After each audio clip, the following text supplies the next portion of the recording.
এক ছিল ছোট্ট একটি গ্রাম। গ্রামের পাশে ছিল এক ঘন জঙ্গল।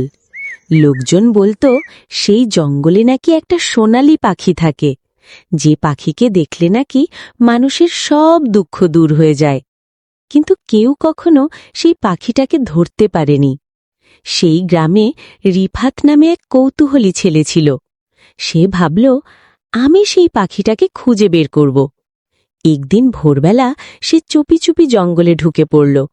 অনেকক্ষণ হাঁটার পর হঠাৎ সে এক মিষ্টি সুর শুনতে পেল। সে সামনে এগিয়ে দেখে একটা সোনালী পাখি ডালে বসে গান গাইছে। রিফাত ধীরে ধীরে পাখিটার কাছে গেল। সে পাখিটাকে ধরতে হাত বাড়াল। ঠিক তখনই পাখিটা উড়ে গেল, কিন্তু যাওয়ার আগে বলল, আমাকে ধরতে পারবে না, কারণ সুখ ধরা যায় না, অনুভব করতে হয়। রিফাত থমকে গেল। সে খালি হাতে গ্রামে ফিরে এলো, কিন্তু তার মুখে ছিল বড় একটা হাসি। তার মা জিজ্ঞেস করল, পাখিটা পেলে? রিফাত হেসে বলল, না, কিন্তু আমি সুখটা পেয়ে গেছি।